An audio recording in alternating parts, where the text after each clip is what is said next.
If you want to become a supporter of Boss Rush, you can head on over to patreon.com/Boss Rush Network. For as little as $1 a month, you gain early access to Expansion Pass and Gamescast, audio versions of spoiler casts and interviews, and more perks at the tier that's right for you.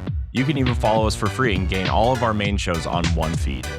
If you can't support us financially, no big deal. You can head on over to youtube.com/Boss Rush Network or bossrush.net for more great content.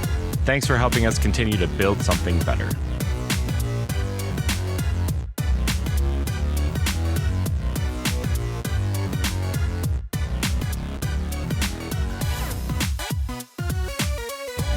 Hello, everybody. Welcome back to the Boss Rush Podcast, a great place to play games and be better. I'm one of your hosts, Corey Dirrig, and alongside me, as always, is the PC muscle race himself, the birthday boy, LeRon Dawkins. Hey, what's poppin'? Hey, LeRon. Hi, I missed Corey. you. I missed your face. I missed you too, man.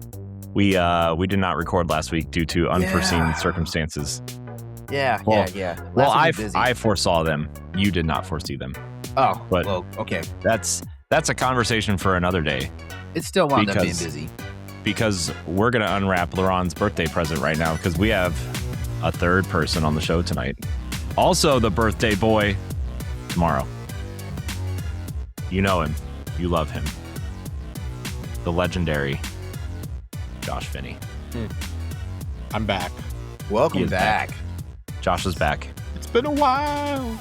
It's event season, so you know Josh is back. It's true. It's true. You can always count on me to show up at 2 times. Showcase season and complete pandemonium. Yep. How's it going, Josh? How are you dealing with the Destiny news? Even though we haven't talked about it, for 6 hours the last 3 weeks or whatever. I think I've reached the acceptance phase. And then they come out tonight and say, oh yeah, by the way, we have a 71-page TWAB dropping tomorrow. Mm-hmm. Just casual, breaking down everything in addition to all the dev inside articles and snippet videos that we've gotten. And it makes me really sad, honestly. Every time that I feel like I've accepted it and talked myself into it, I go, man, if they had just announced all of this without that fuck ass blog post, this realistically would have brought so many people back. I mean, I feel like there's a lot of excitement for the game. It's just people are like, this is great, but if it's ending, why do I need to go do it? Mm-hmm. It's not even that. It's like I have not seen the community this hyped up for something that Destiny has done since the final shape. Mm-hmm. In the last 2 years, I have not seen the community that rally, for lack of a better word. But I mean, there's a petition going around, 350,000 signatures or something to make Destiny 3. I'm sorry, it's not gonna happen. Even if it did, it would be years away, right? Yeah. It's one of those where we talked about this on both Tower Casuals and Xbox Casuals over the last couple of weeks. If you were going to greenlight a Destiny 3, it would have needed to have been greenlit at one of two injunction points. Either right after the Sony acquisition. That is the prime space to do it. Or you needed to announce it after the disaster of Lightfall leading up to Final Shape and making it really clear, hey, Final Shape is going to be the end of this saga that we're telling, the end of the Light and Dark saga, like you did, and say, hey, we're doing an expansion pass. You're going to get the episodes and stuff. Tentatively, we are planning to launch Destiny 3 only for current gen consoles in fall 2025 or early 2026. That's the conversation you would have had. Mm-hmm. And when that didn't happen, that it's a failure on multiple levels, right? We can sit here and point the finger at Bungie leadership, and we absolutely should. This 100% falls on not just Pete Parsons, but people who have been there for decades, right? Who have allowed this toxic culture to persist while outwardly portraying, oh, we're the good guys. I always come back to the Bungie statement of world domination that we got back in the Halo days, right? And Bungie was this renegade company that was doing things the way that gamers wanted them to do and this and that. But think back to all of the stories that we've had, not just the layoffs, but all of the HR problems that we've had at that studio, all the stuff going back to 2021, 2022, when Rebecca Valentine was reporting on a lot of this for IGN, right? and had literally over a dozen people on record for each of her stories coming forward talking about various states of misconduct. You have the Chris Barrett lawsuit that happened. You know, they had to fire Marathon's original game director because he's a sex pest, right? Like it never fucking ends. And it's like when you have stuff like that, it is a culture that has been allowed to thrive because people were talented and they weren't shown the door because they were talented, because they were good at what they did. Integrity was sacrificed for names. And that's a problem. Mm-hmm.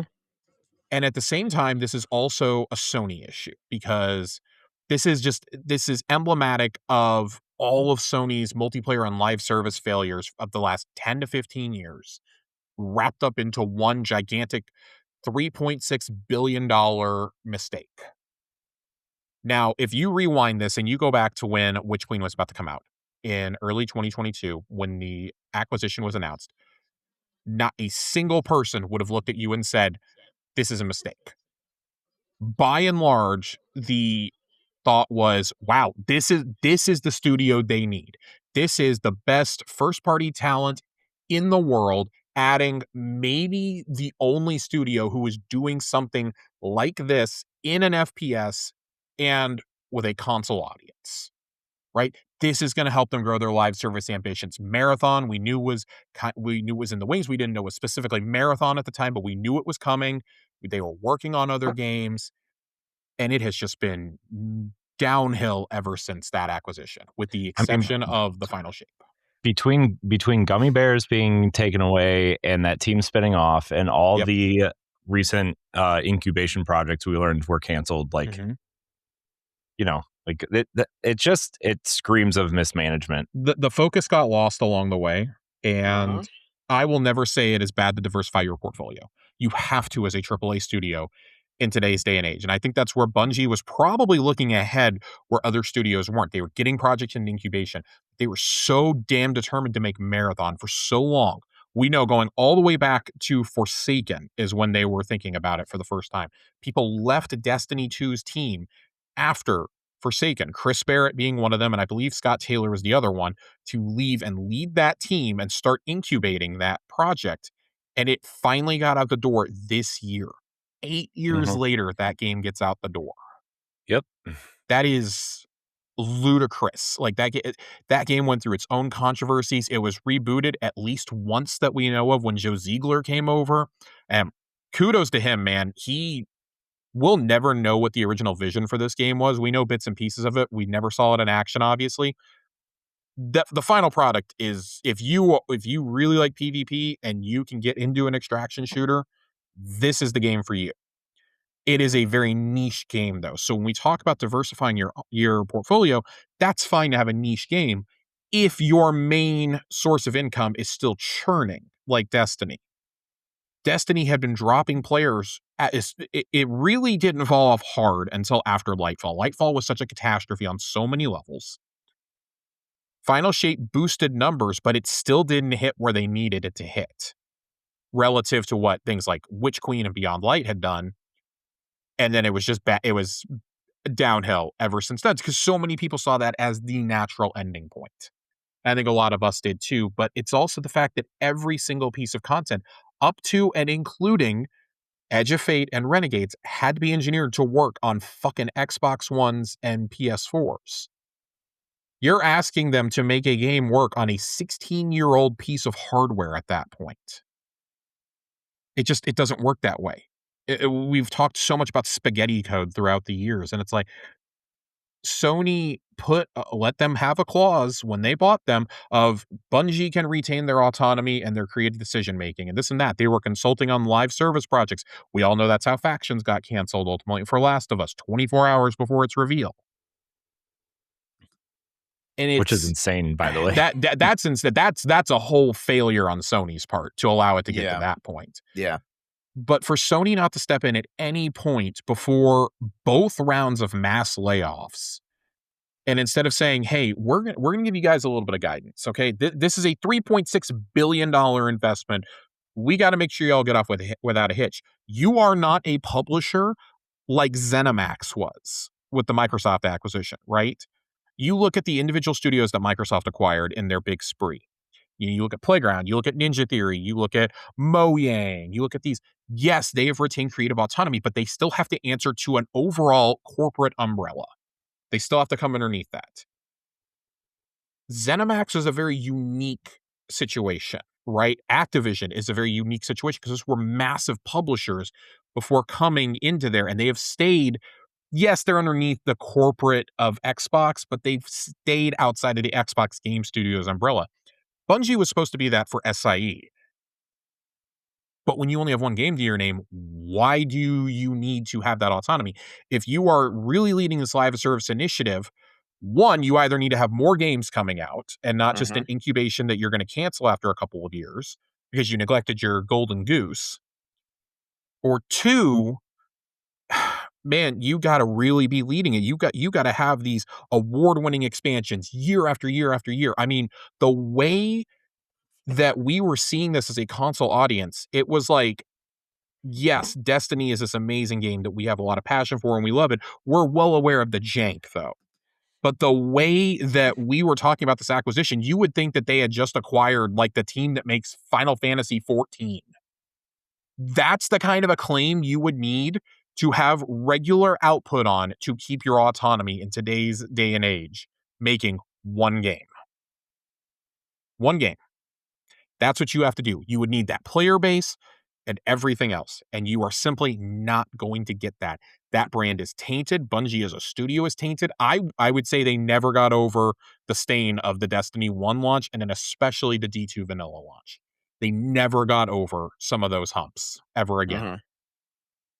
And that's a damn shame because I think what the game evolved into ultimately had a beautiful story and a beautiful ending. Yes, there were a lot of ups and downs along the way, but overall, I would say there was more good than bad. And that's why you have a fan base. I'm going to finally get off my soapbox. That's why you have a fan base that is so passionate and so devastated right now. Because this was the ultimate rug pull. We had heard since September that we were getting a roadmap. Any day now, any day you're getting a roadmap. We never got that roadmap. Instead, we got an end of service notice. You guys got a roadmap to shut down. Yeah. And the fact that most of the studio didn't even know until it actually was happening is pathetic. Leadership still has not answered questions there. There is a third round of mass layoffs coming to the studio. They are putting all their eggs in the Marathon basket. And guys, I'm sorry, Marathon's just not going to be that game. An extraction shooter never was going to be. Now, for it to have sold 1.5 million copies, is that successful enough for Bungie and Sony's investment? No. Is that successful for an extraction shooter not called Arc Raiders? Yes. There's a difference. By the way, as an outsider looking in, I don't want to hear anyone blaming Marathon for why Destiny 2 failed. I don't want to hear that. No. Marathon is his own pet project that was done, outside of Destiny. I will agree with that most of the way. The more that we learn about what was going on at the studio, though, it's very clear that a lot of the leads that they had on Destiny 2, especially around the time of Beyond Light and the Final Shape, did ultimately shift over either by their own volition or they were asked to move over to incubation projects or Marathon. A lot of the weapon designers, a lot of the gameplay designers that were in there in the earlier days of Destiny 1, Destiny 2 did end up becoming the leads on Marathon. So I do think there were resources that were ultimately lost, but that's also a failure of leadership that you did not train up and retain talent. That first round of mass layoffs that they had right after the Final Shape came out, but it was before Final Shape came out, it was between Lightfall and Final Shape. There was not a lot of cuts to Marathon. There was a lot of cuts on the non-game side of Bungie and to like Bungie's community teams and things like that. We saw a lot of that happen. The one that came after Final Shape is where we saw a lot of the story teams go, and we were like, oh shit. Like, it was telling when Destiny's narrative director went to Marathon. That was very telling for me. And then they laid off the other major narrative people. Yeah. They laid them off right around the same time. So that's there's a lot of factors, but anybody trying to solely place this on Marathon has no idea what they're talking about. They're desperate for a Yeah. game to fail. It is to a degree, it is a contributing factor. Everything at Bungie is a contributing factor, because we can sit here all day and say, well, imagine if you'd had all those resources on Destiny instead. We can say that all day long. That game was so insanely expensive to keep running and developing new content for, though. Jason Schreier estimated a week or two ago that if a Destiny 3 were greenlit today, it would cost a minimum of $500 million to get that thing out the door. $500 million. I don't know who needs to hear this, but unless you are Rockstar, the Zelda / 3D Mario teams at Nintendo, the Pokemon Company, or apparently Santa Monica Studio, you are not making that money back in a timely enough manner to justify that investment. You are not going to pay to keep churning new content out at the rate you would need to. You would need to mass staff up again, but this is before the next round of layoffs comes. You would still need to replace all the talent you have already laid off over the last couple of years. And then some. There is such an and you would have to keep Marathon going. That is the most insane part of all of this to me, is just how expensive it is to make a game and keep it running. And at the same time, we're so upset and so passionate because there is no experience that is like Destiny. There is no game that is doing raids and dungeons like Destiny is, that is a first-person shooter, that is giving you the lore and a universe like that. Nobody does shooters like Bungie. Every single Bungie game ever has had its own distinct feeling, going back to the original Marathon trilogy, to Oni, to the Halo games, to the Destiny series, and finally to Marathon, and it feels like a natural progression every single time. And here we are. I want to say this, and this is a cautionary tale for every single gamer out here, no matter what your franchise is, whether it's Valorant, whether it's Monster Hunter, it doesn't matter. Any of these ones that have like this cycle of life, like what Destiny has, for example. As gamers, we should never think that our game is too big to fail. Yep. We should never ever think that. Never, because like this is a rug pull that happened to not just the industry, it happened to gamers. And trust me, it's not just gamers, but also like intellectuals who follow video gaming and digital entertainment franchise. This is a rug pull, a massive one, and it's going to be talked about for years. We thought people talked about Anthem for a long damn time. This is going to be the new case study for gaming.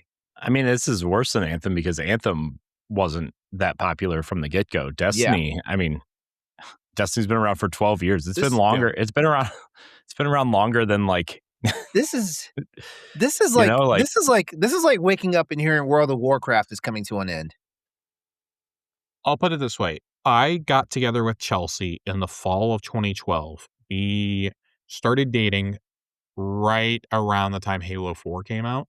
That was the first game we ever played together. She actually bought an Xbox just so we could play Halo 4 together at night. And the entirety of the Destiny franchise has gone on while we've been together. We have played all the expansions together. She has watched me do all the raids. She's watched me do day one dungeons. She has watched me scream and curse and want to throw things during trials weekends. She has watched the servers melt down, and as a consequence, me melt down. She has seen me laugh. She's seen me cry. Like, in the circles I'm in, I am the Destiny guy. I'm the Bungie guy. I always have been. I've been very, very vocal on every pod I've ever been on about I probably would be dead without Bungie games. Halo gave me, meaning and purpose and friends in high school. Destiny has helped me make lifelong friendships as an adult. And Destiny 1 came out during an extremely lonely year of my final year of college. So to see a gigantic chapter of my life close, I mean, this game has gone on for literally more than a third of my life. More than 33% of my life has been spent playing this game. I turn 34 tomorrow. Wow. And this game has been going on since I was 22. and I am utterly fucking devastated. I will never play an online game like this ever again. I will never get this invested in an online game. I don't think I've ever quantified a game like that, but shit, now that I think about it, I've been playing Monster Hunter for 22 years. Yep. Wow. That's me with Halo 2 this year. 22 years of Halo 2. God, I just turned 51 years old, and to think I've been playing this damn series since I was 39. You're old, LeRon. I know. LeRon, it's worse than that. If you've been playing it for 22 years and you just turned 51, you've been playing it since you were 29. Wow, math. Wait. You said 39. Yes, you're right. You're right. Yeah. Dang. Fuck. I was in my 30s when Monster Hunter came out. No, that doesn't even seem right. I had not yet hit. But you know, I just thought about that. You know what? 2004. Oh my God. To put it in perspective, I have been playing Bungie games since I was 11 years old. The summer of 2003 is when I played Halo 1 for the first time. I have been playing Bungie games since before I hit puberty. You literally grew up with Bungie. I literally grew up off the back of the Halo trilogy and then into Destiny. I literally, the very first day that I played the Destiny Alpha, I'm going through the wall for the first time, and I said to one of my childhood best friends that I was playing it with us, this feels like the natural progression of Halo's gunplay. Like, I have watched friends be, in their deepest, darkest moments, be brought, have light brought to them by this franchise. I have watched friends live and lose and celebrate life together through this game. Like, I literally have made lifelong friendships. I met Corey on a Facebook post during Taken King. We met and did Sleeper Stimulant together, and the rest is history. How come none of you fuckers ever came and played Monster Hunter for me for life altering events? I hate y'all. I quit. Hey, I don't quit Monster Hunter. I quit Monster's podcast. I reinstalled it. Nah. Monster Hunter is my niche, and I'm glad to say I live in that niche. And I think that's very much how I was with Destiny. Destiny never had the mainstream appeal that Halo did, but that's kind of hard to do when Halo is literally like one of the 10 to 15 most transformative games of all time. I will say to the Destiny players who made an incursion during Monster Hunter World, like, you are welcome to come back to Monster Hunter Wilds. Yeah. Like, trust me, I trust you guys because y'all know how to play fucking games like this. I'm enjoying Tau Ceti 4 right now. I'm playing an awful lot of Marathon. I'm having a blast playing it. Mm-hmm. It's no Destiny. I'm very excited to jump in for the final update on Tuesday. I'm excited to go do Pantheon. There's so much content that's going to keep me playing it for the rest of the year, probably. There is a lot of content. It makes me really sad knowing that a lot of the things we're getting are things we asked for years, and we're just now getting them. We didn't just get a monkey's paw curl. We got an entire zoo. Like an entire nature preserve somewhere in Africa. All the monkey's paws have just curled on our face. Yeah. It's just like, it's the ultimate be careful what you wish for moment for me. Yeah. So I've probably spent over $1,000 on this franchise in the last 12 years, buying games, buying expansions, it's more than that. Oh, I've spent way more than that. I just started doing the math in my head. The collector's editions I bought, the merch I bought. I have like 8 t-shirts minimum in my closet that I've bought. All the pins I've bought. I have a whole board of them. I've got behind me, I have a shield. I have Engram lights. I have a gigantic Gallarhorn Nerf gun. Like, I am a psychopath. And I'm still more composed than some of the people who play this game. I have only gone into small financial problems supporting this franchise over the years. So, this is every good thing comes to an end. This is the only thing I'll take solace in. Everything good comes to an end at some point. and we have to smile and laugh, and we're going to remember all the good memories we had, despite the way that it's being shut down being absolute bullshit and bush league. If you can't take solace in the 12 years of memories, then I don't know what to say to you. At that point, I think you're Yeah. just looking for reasons to be upset. Yeah. We Honestly, should be happy we got to live in this universe for as long as we did, or even at all. And There Mike, was a I mean, point when Curse of Osiris came out that I didn't know that we were going to make it another year or two. I thought about stopping to play Curse of Osiris. I did stop. I played the campaign. I was like, this really sucked. I played 2 weeks of vanilla Destiny 1, came back for 1 day of Curse of Osiris, said this is dog shit, left again, and had to be convinced back by what else? A Sony E3 presentation showing one of the opening cinematics for Forsaken, where Cade 6 gets killed off, and the rest is history. And in a delightful twist of irony, LeRon, Corey already knows this, but I noticed it when they announced the date of the final update, being on June 9th, is exactly 6 years to the day since we started the show. oh, Exactly. So I choose to see that as, I don't know, some may see it as a curse. I see it as, that's kind of divine providence in a way. feels like a life fulfilled. It, you know, I have had the absolute pleasure for 6 years, for almost every week of those 6 years, to talk about my favorite game and gush about it. And at a certain point, you run out of things to say. And I'm glad that the decision has been made for us, rather than us going, well, we're going to end it because neither one of us is as committed to it as we have been in the past. And instead, we're going out with the game. I can't ask for a better ending.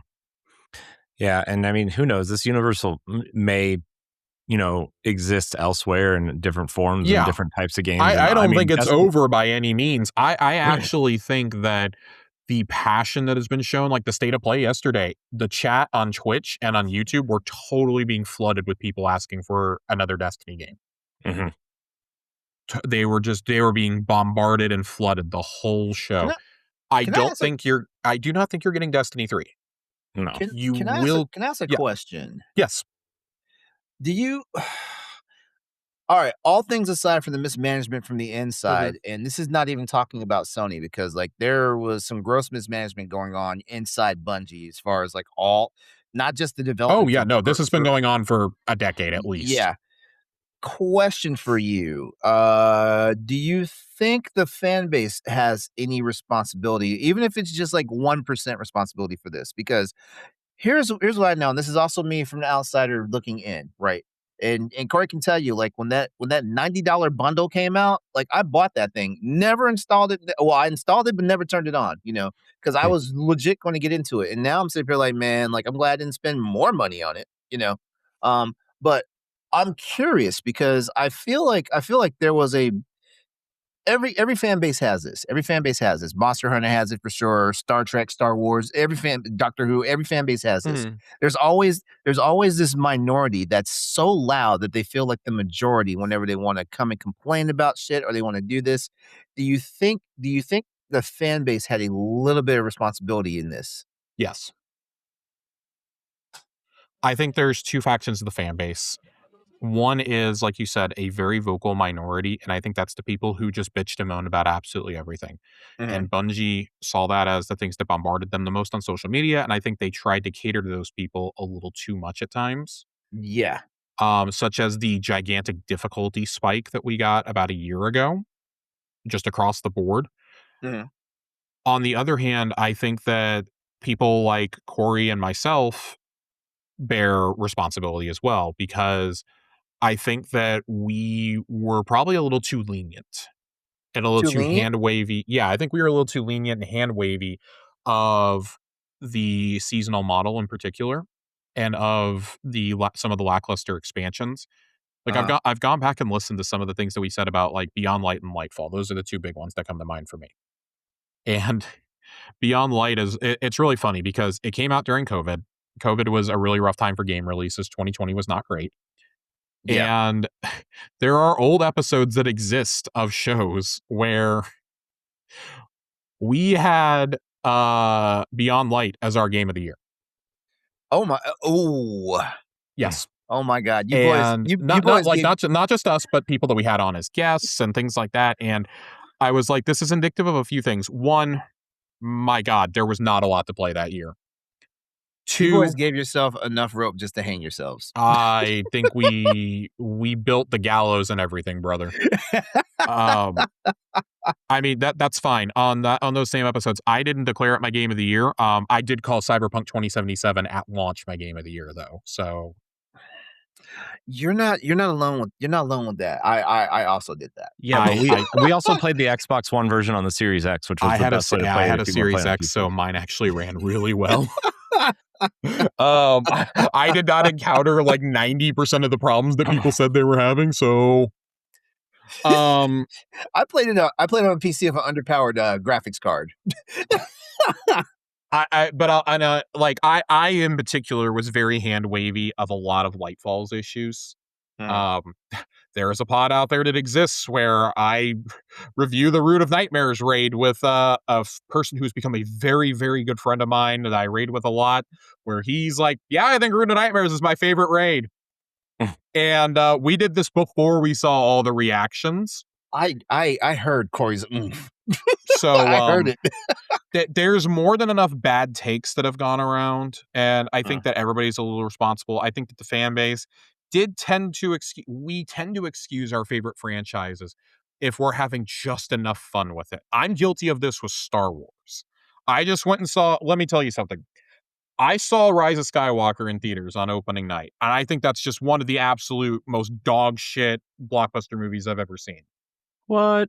You want to know what I did last weekend? I went and saw The Mandalorian and Grogu in theaters. Because I have a problem and I'm an enabler. No. Supporting a franchise is never a bad thing. Supporting a franchise is never a bad thing. It's a bad thing at times. Okay. Let me put it this way. I mean, the hardest job of being a cheerleader for anything is having to swallow your pride when you know something bad has happened.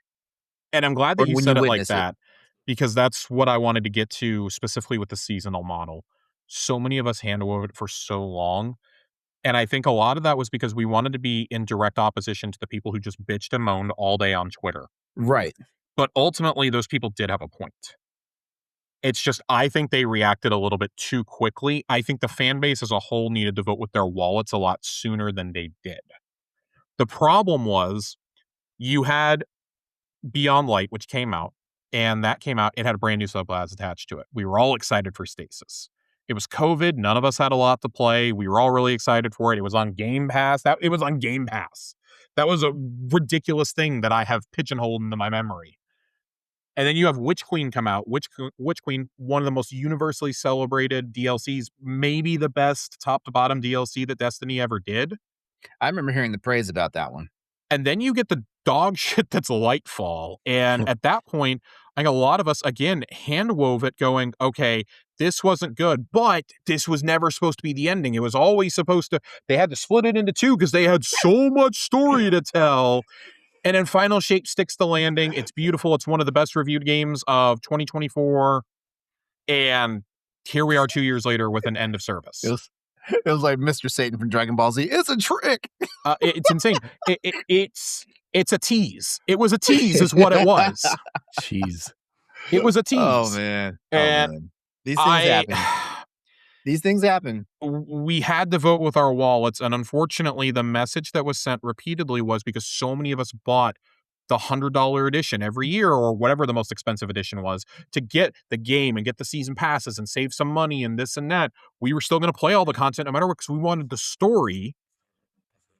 They got the message of, well, we can just keep doing the same thing over and over again. We'll just keep punting our plans to change seasons down the line. And we were promised before Final Shape, we were promised a quality of life update, quality of life season.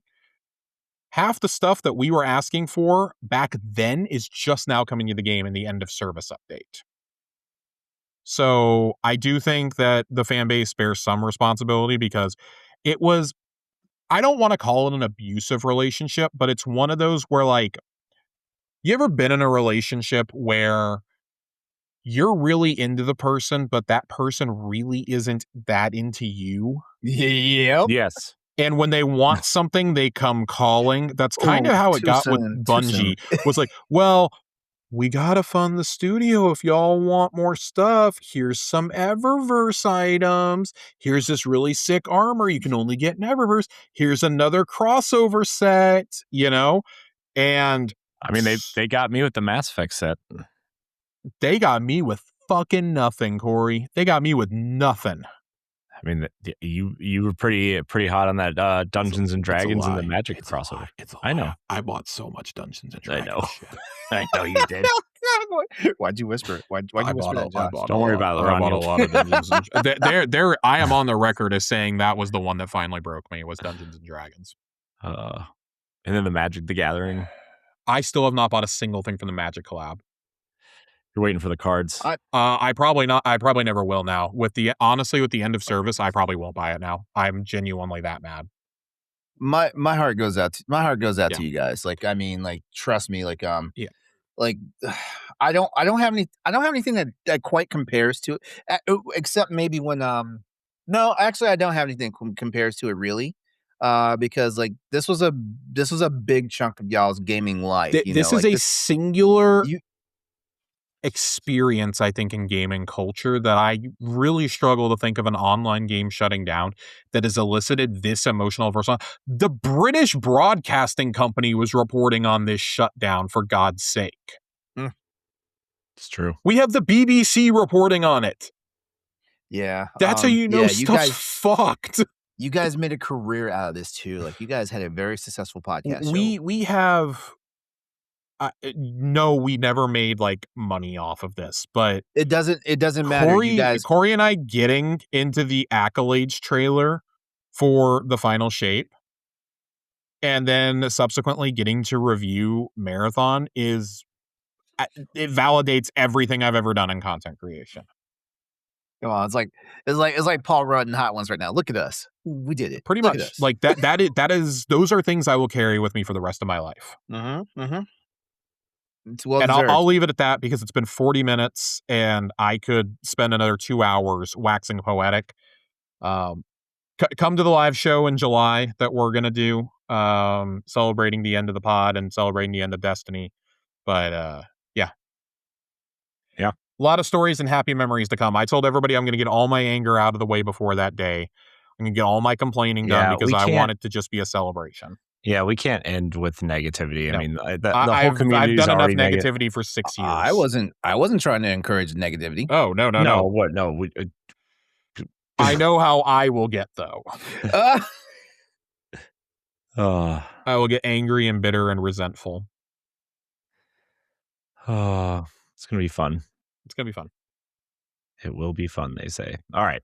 Well, speaking of fun, Josh, you're our esteemed guest this evening. Sort of guest. Not really a guest, but I don't really know. I don't really know what to call people that are here sometimes and not, whatever. Anyways, what are you playing? What are you doing with your life? I am playing I mean, I already said I'm playing Marathon. Playing Forza Horizon 6. And that's about it right now, I think. I probably will pick up some new games here pretty soon, though. We do have Summer Game Fest coming up. So there's a lot of sales going on. I need to pick up 007 First Light. That's what I'm really excited for. It looks awesome. I have a birthday tomorrow, and there is an Xbox game case shaped present sitting on the counter. So I'm hoping good luck to you. To all that is holy that it is 007, because if it's not, I'm buying it as soon as I get off work tomorrow as a present from me to me. Happy birthday, Josh. I don't know if anybody knows this. I really like IOI's Hitman games, and I've been waiting for this game since the literal day they announced it. I got an amazing Indiana Jones game about 1.5 years ago. This looks to be the James Bond equivalent of that, so I'm so excited. Yeah, I mean, everything I've seen and heard about it is, Yep. Everybody loves it. So It's I'm just really excited. unfortunately it came out right as Marathon Season 2 was dropping, so I was grinding cryo trying to get to level 100 last weekend. And the final Destiny update is coming out. So like my gaming time is kind of spoken for right now. Thankfully, I've got something like Forza that I can just if I don't feel like playing a real game, I can just not that Forza's not a real game. I can turn it on, I can do a few races, or I can go do like some speed traps and danger signs and whatnot, and then just go to bed because I got like 20 minutes of like dopamine in my system Mhm. without opening more Final Fantasy Magic cards.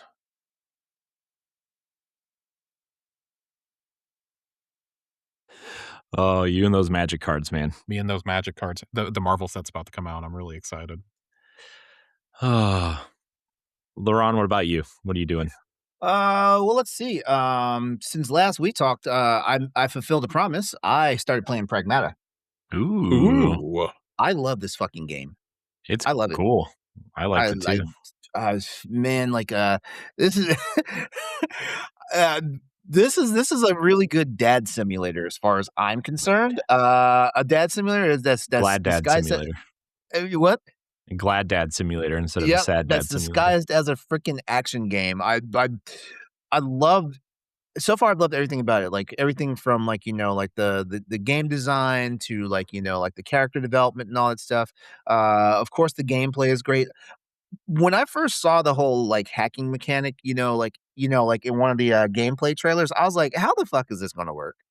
Mhm. And now I'm sitting here like, man, every time sometimes I just start attacking things just to get to the hacking point, and then I will hack the nodes in a certain way that makes me do more work to do the fight.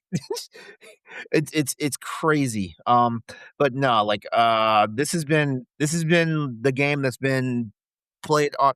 I started playing it on my PC. And then I immediately transferred the save file to my ROG Ally, and that's how I've been playing it ever since. I think I'm like 2/3 of the way through the game since I started playing because I think I started playing on a Friday night. So the Friday, yeah. As a matter of fact, it was the weekend. It was the weekend following our last podcast recording.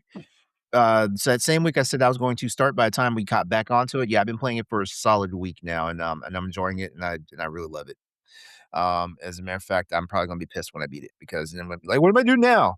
Maybe it's a new game plus, and I can go back in there and like really like bushwhack everything, with like superpowers. But like that's been the thing. Mhm. I finally sat down and watched the Super Mario Galaxy movie. Mm. Uh, I also I watched it with my kids a couple weeks ago. I give it a 7 out of 10. It was Um, much better than the first one, in my opinion. I will say it was much better than the first one in my opinion as well, but But I also that feel bar like wasn't very high. there was this way too much going. This game told 7 different stories in one movie, and I'm like, "What I the know. hell?" You I know? know. And I thought the last movie, they did a very good job of explaining, like, Peach's origins. But nah, this movie was like, "Nah, take what we said in the last movie, and this is what it really is all about." And you know what? I appreciate that. It makes a lot of sense. Makes a lot of sense, but also, you know but yeah, there was a lot going on, and man, they were pulling from every corner of Nintendo with this movie this time. Every corner of Nintendo. Last time they just stayed kind of like in the Mario universe, but man, they pulled everything from Nintendo first party. I'm actually surprised we didn't see the Master Sword in this movie. Yeah. But yeah, Mario Galaxy movie definitely worth a watch. Like I said, 7 out of 10 for me. Overall, the movie just had an identity problem. But it wasn't like a bad identity problem where it just didn't know what it wanted to do with itself. This movie just was doing too much with itself. If that makes any sense. I didn't Um, really enjoy the first one, to be honest with you. I enjoyed the first one just for the simple fact is I didn't think they could pull it off. So like Yeah. I walked away from the first movie pleasantly surprised. Yeah, it And was fine. My girlfriend really liked it, Mhm. so I'm she not she saying. liked it. Personally, I'm way more of a fan of the Sonic movies. Uh-huh. Yeah, same. I think the Sonic movies, and when you get into some of the other, like, and I understand that these are live action adaptations, but, like, when you get into Fallout and even, like, especially the first season of Last of Us. Like, I think Yeah. those were just like better overall. When I think about like animated adaptations, my mind is going to like Arcane and Cyberpunk Edge Runners. And I know that obviously this is a way different audience, and I think that the Mario movie does accomplish its goals of it. This is a kids and family movie. Mm. Like, and I don't think that that means that, kind of like how I felt coming out of Mando and Grogu, like, yeah, I had fun with this. Would I ever watch it again? Probably not. But like, it is ultimately for kids and families. Like, does it need to have the deepest plot of all time? No, but it needs to have like something. It needs to have something of substance. You can still have a kids and family movie and it still be intelligently done, I would say. Like, I don't know. Like, you can still have a moving plot and like, I don't know. I Yeah. guess I have been spoiled watching like Pixar movies for my whole life. And I'm like, why can't you have the emotional depth of Wall-E or Coco or, Inside Out or something like that? Like, I would love for a Mario adaptation to like, be genuinely just moving and not just, hey, here's something setting up Super Smash Brothers. That being Yeah. said, I will 100% watch this because my boy Glenn Powell is in it. So Oh my, that was the best part. Like, I 100%. I gotta the pull Star up. Fox I parts were gotta the pull. best I part. gotta pull up for Fox. My boy Fox. Gosh, I thought they would do a Donkey Kong movie at some point just because. Oh, they will. They will. Like, I want them to do a Star Fox movie. He was the best part. If we do not get a Donkey Kong movie with them doing the DK rap, we have failed as a society. Well, they put it in the first movie. I don't remember the first movie. I'm going to be totally honest. Yeah, they play it at the like when Donkey Kong comes out for the first time. I don't know if you know this about me, Corey. I don't sleep a lot and I drink a fair amount. It's fair. So I have forgotten the first movie entirely. It was save the memory of the Mario movie, of the first Mario movie, or remember the 2024 Western Conference NBA Finals. So, I mean, I had to make a decision. Only room for one. And then beyond that, like I finished the HBO Max show Half Man. It was a miniseries. It was actually really good. Really, you need it. You need to have some steady nerves to watch this movie, to watch this show. Because like there's some it's an emotional roller coaster, like the stuff that's going on in there. Basically, without giving away a lot of the plot of the story, it follows two stepbrothers. It follows two stepbrothers, and it talks about what the things they went through growing up into adulthood and beyond that. And when I say beyond that, I mean there's a point in their lives where they keep getting separated from each other. So every time they kind of come back to each other, it's a whole new thing and stuff like that. And this is me saying as little as possible to not give away the plot. If you love dramatic shows, like something that's going to actually like pull your attention in. Not all 6 episodes of the miniseries are out. Just go ahead and watch it. Just go ahead and watch it as consume it as quickly as you can or whatnot, or consume it in a way that you get the full depth of it. Because I watched it week to week, and I was like, man, I really could have waited until like the whole thing was over, and then watched it. But it's a really good show. It's made by is it Richard Gadd? Yeah, Richard Gadd, the guy behind Baby Reindeer. So just check it out, And by the way, that guy, Richard Gadd, he has a lot of he's got a lot of range as an actor, given that this is only the second thing I've seen of him. Well, this is actually the second thing of his, but yeah, he's got a lot of range. So it's interesting. Beyond that, that's pretty much everything that I've been doing as far as like new and notable. Season 3 of Tekken is officially kicked off now, and by officially I mean like the first new character is out. Kunimitsu. I have not touched Tekken in like a week because Pragmata. It's fair. Yep. That's all the noteworthy stuff that I was either playing, watching, or doing. And happy birthday. Happy birthday, LeRon. Which by the way, my birthday, like you guys knew this before we actually went live, but yeah, my birthday, like 3 hours after I woke up, I was in a car accident. And you still showed up. Look at you. Yeah. A champ. Yeah.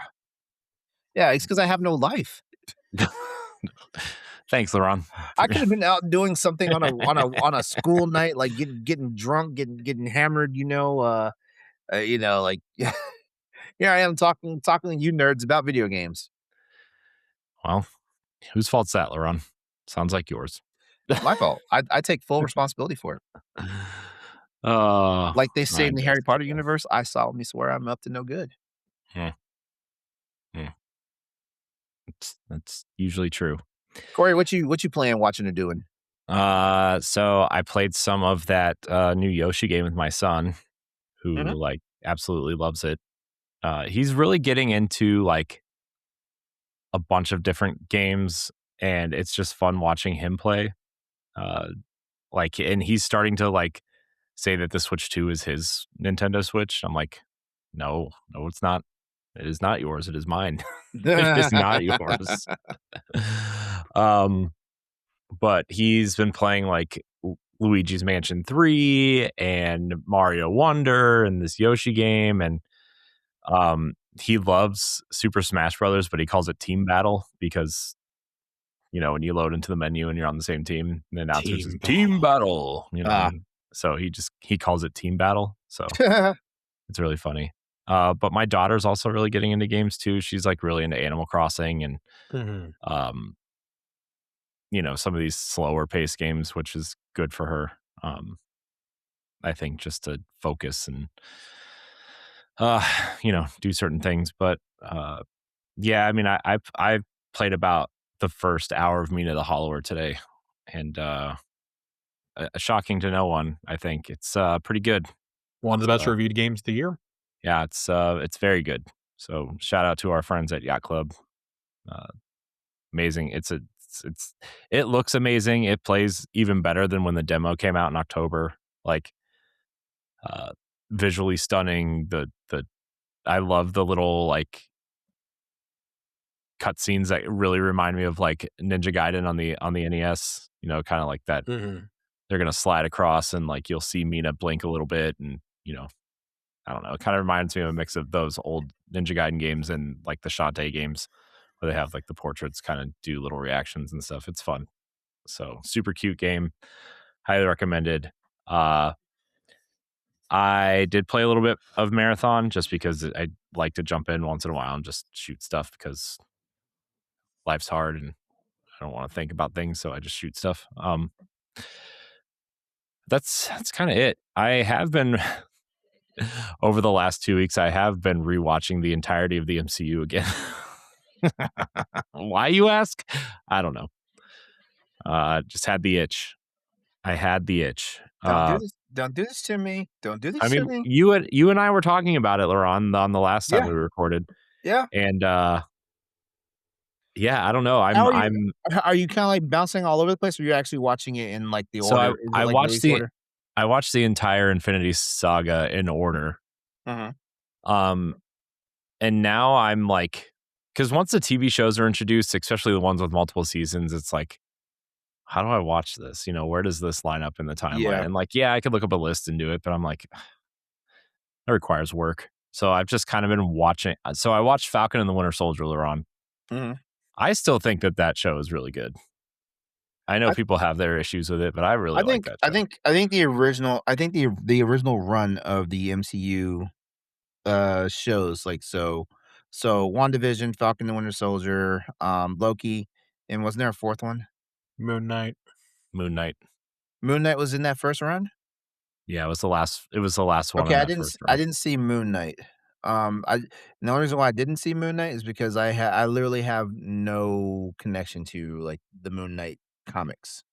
It rocks. Oh, it does? I love Moon Knight. Moon Knight is one of my favorite comic books. So I may have to give it a chance. It is the summertime. Maybe I will watch that. it's only This 6 summer. episodes. So Yeah, I know. Mhm. That's the other thing too. It's not like there's a big investment in these MCU series. Mhm. You Mhm. know. Um. Yeah. So I've been bouncing around. I watched Falcon and the Winter Soldier, but that's the only show that I've watched so far. I watched let's see, Shang-Chi and Black Widow and what was the other one? Because Spider-Man still counts as like the Infinity Saga, that second one. Yeah. So the Eternals, which is like why does this movie exist? I still don't understand why the Eternals exists. It is not very good. It's so long too. That's the problem. Not only is it not good, but it is long. And so I was just like, oh my gosh, what are we doing here, guys? What are we doing? But I haven't been able to sleep very well the last month or so. So I just have had that on in the background and tried to, distract myself while I work or play on my phone or whatever. But LeRon is going to pull a Tom Holland and show up to set and demand changes to the podcast. I mean, that's fine. He can do that. He can do whatever he wants. I did love that. I did love that. My favorite tweet today was that I saw was somebody saying Tom Holland did one non MCU movie and immediately started making demands like, "Nah, we fixing this shit." As he should, because the Sony stuff is not very good. It was very funny to me though. He demanded one Christopher Nolan movie and demanded changes. Yeah. Oh, good times, huh? Mm-hmm. But yeah, I think the Spider-Man movies have been pretty good so far. I really think that second one was like the way they did Mysterio still felt like once everything became like magical and mystical and space and everything, it just kind of like some of that stuff kind of lost me, but the way they did Mysterio, even though it really was a CG fuckfest, it felt grounded at least, like, Yeah. because they explained it with like technology and stuff. And that's like, LeRon, we were talking about this the other day where like, I like the MCU when it feels grounded. Yeah. Like that. But anyways, that's kind of all I've been doing. I've been trying to figure out some things moving forward. So been a little distracted, but we'll talk about that on another day, on another time. But let's talk about this state of play. We don't have to go over every announcement, but I just kind of want to go over, what your guys' favorite announcements were. I thought this was a pretty decent state of play. I'm really excited for the God of War game. I know a lot of people have a lot to say about it, but man, Deborah Ann Wool returning, I'm in. I think it looks cool. I think this game looks really cool. The only gripe that I have about it is don't tell me it's 20 minutes of gameplay when like 15 of that is cutscenes and pre-scripted stuff. Yeah. They should have said 20 20 minutes of the in game. engine. The opening 20 minutes. I would have been totally fine if they said the opening 20 minutes. Yeah. But that was a pretty big bummer for me. I understand why it was that way, but and like you don't want to show this game out of context, right? You kind of have to show it from the beginning. Mm-hmm. So I don't know. I think it looks cool. Jason Schreier is saying like don't read too much into them saying it's in development. Like this game is way further along than some of the other things we've seen. I think specifically like Intergalactic. Well, I would hope so because it's been in development. I mean, Cory Barlog didn't direct the second game, so To me, this is probably the fall 2027 game next year for them.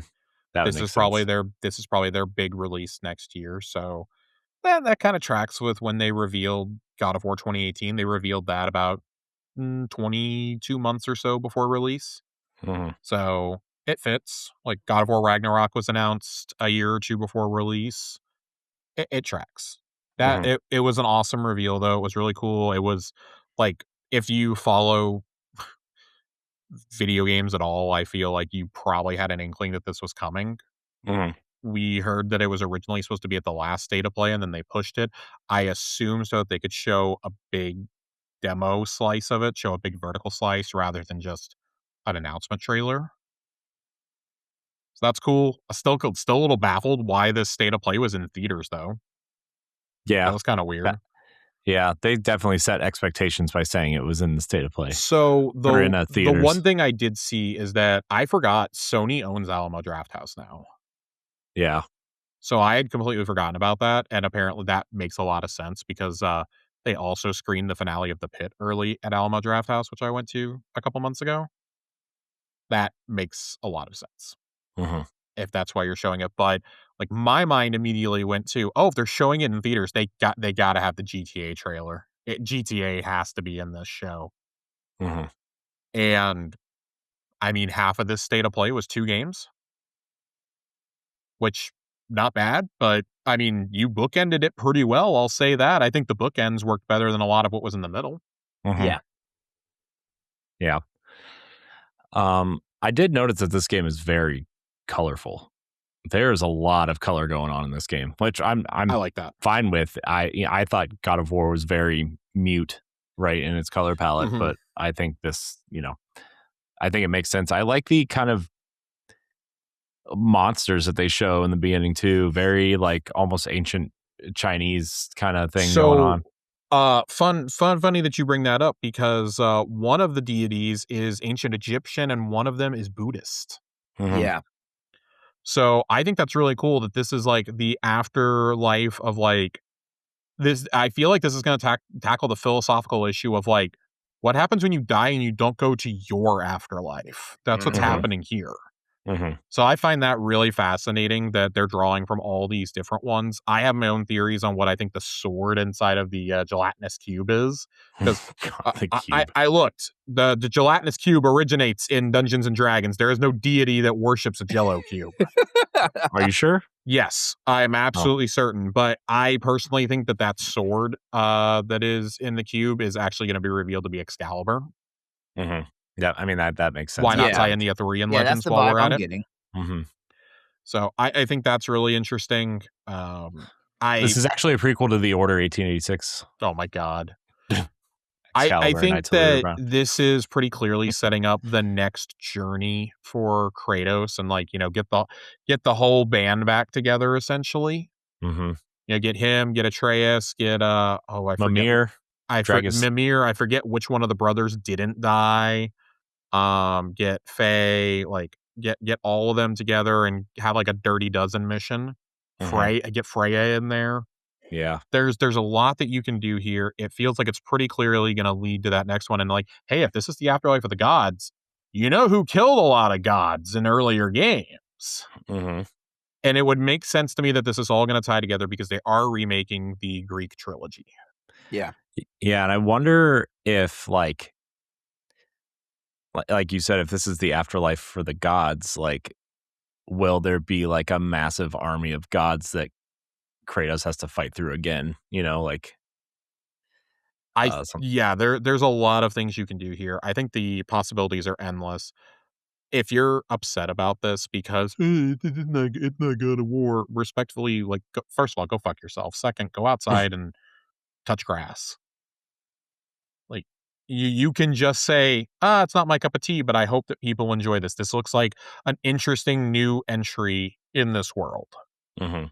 You can simply say that. I think it looks cool. Normal ass people think this looks good. Last I checked, gods weren't just males. Dude, get out of here with your common sense. Get out of here. Last I checked, and this is me not even being religious. Come on, get LeRon. out of here. What's wrong with you? He doesn't even go here. Next, you're going to tell me that men don't have to like women and women don't have to like men. Whoa. You know? Whoa. Yeah, like I It was funny because like before the Santa Monica Studio logo came up, when I heard that first chord of the music, I was like, "This is a God of War game." Yep. Mhm. And That Bear McCreary score right away. and for a second there, I thought they were about to show us more of the God of War remake, and I was like, "This is God of War music," and and I was like, "Wait, are Yeah, we I about mean, to do?" my guess is that remake's gonna be probably a launch title or a launch window title for the next PlayStation. That would be Yeah, my guess. and then we saw Kratos and Atreus like bearing Laufey, and I was Mhm. like, "Oh my god, they've remastered God of War." And I was like, "Oh man, I Mhm. can just hear the internet losing its mind right now about how we didn't need this." I mean, if this gets delayed, I wouldn't put it past them to do that. What I'm not gonna a lie, remaster? for a brief second, that's where my mind went to. Yeah. And I was like, "Oh my I god, mean, if if they would even if they would have announced a remaster after this, I don't think people would have been as mad but if they opened with that, like, people would have, I mean, Yeah. because it's become such a meme on PlayStation's side, right? Mhm. Now, I'm not gonna lie. Listen, I'm all here for good storytelling and good God of War games. I think that the 2 new games are far superior to the Greek trilogy, personally, because they actually you care about Kratos now. No one gave a fuck about Kratos before. Mm. Oh, he's big and strong. Like, I didn't really like Kratos' story in the Greek games. I'm going to be totally honest. Me neither. I don't think he was I felt like he wasn't a very likable character here, well, he though. wasn't a likable character, but I also felt like he was a very flat, one-dimensional character in Well, those that's original David games, Jaffe for you, which right? which is why it really boggles my brain when I hear people say they prefer the original Yeah. the original series to this. I mean, But I 2018 is one I of the games understand. of last generation, so Yeah. Yeah, I mean, I understand. It's different strokes for different folks, yeah. like, I've always liked stories that have, like, story depth as well as Mhm. character progression. There was no character progression to a guy that just wanted to Yeah. kill every god because, like, they wouldn't let him kill himself. Yeah, it's silly. Here, they give him purpose, they give him meaning. I mean, the whole first game is literally about their quest to spread Faye's ashes. Mhm. Yeah, but So, then again, what do I know? Like, I'm just a content creator who talks about video games, God, barely have time to play them, yeah. like, if I turn around and say, "Hey, like, your character is one note," like, why is he so good, But I will say this, though, like, God of War, the original God of War, when it first came out, like, it was pressing all my buttons, Mhm. They just got really repetitive, Same. I was 13 when the first one came out. Yeah, Like, like, listen, I was the prime age for the Greek trilogy, and I liked it quite a bit. uh-huh, Don't get me Mhm. wrong. yeah, Yeah, but you grow up and you change, your Yeah. tastes change and obviously the world has changed since then I too, still right? think that So, I still think they're good games. It's just I think in terms of something I would replay, I mhm. would hands down go play God of War or Ragnarok again over mhm. that trilogy. And that's just me. And nobody wants to touch Ascension. So, I liked Ascension when I played it, but